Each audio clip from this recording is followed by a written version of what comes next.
Welcome সবাইকে আমার একটা নতুন ব্লগে। ব্লগটা হচ্ছে মায়াপুর গেছিলাম। মায়াপুরের গদা ভবনের আমরা দুপুরের লাঞ্চটা করলাম। তো দুপুরের লাঞ্চটাতে কি ছিল না ছিল সমস্তটা তোমাদের সাথে শেয়ার করব। তার আগে তোমাদেরকে চ্যানেলটাকে সাবস্ক্রাইব করতে হবে, আর কমেন্ট করতে হবে, লাইক করতে হবে। চলো, এখন ঘড়িতে বাজে ঠিক 1:30। তো এই লাঞ্চটা অর্ডার করার জন্য আমরা প্রথমে গদা ভবনে গিয়ে তাদের এসির বুফে বুক করি।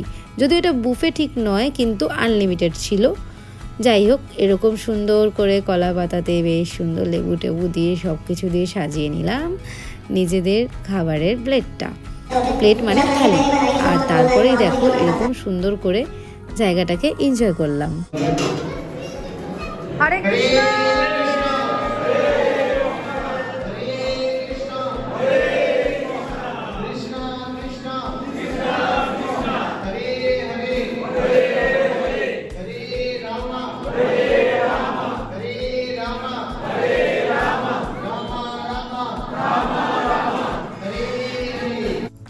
ঠাকুরের নাম নিয়ে দুপুরের খাওয়া দাওয়াটা শুরু করে দিলাম।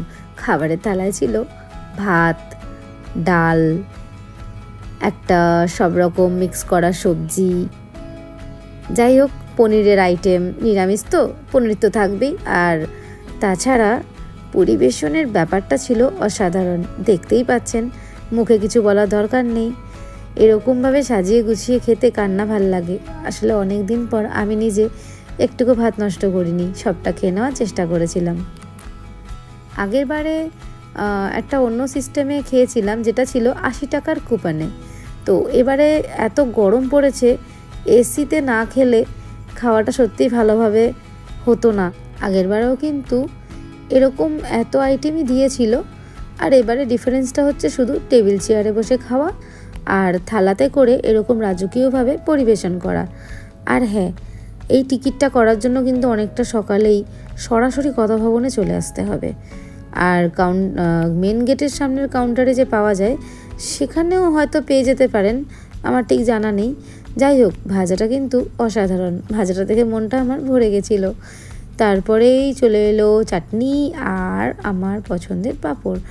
আর মিষ্টান্নটা তো অসাধারণ। শুনেছি গোশালার গরুর দুধ দিয়েই করা হয়।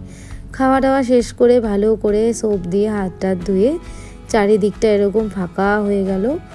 আর শেষে মৌরি, ব্যাস এবার চললাম বাইরে বেড়ানোর জন্য।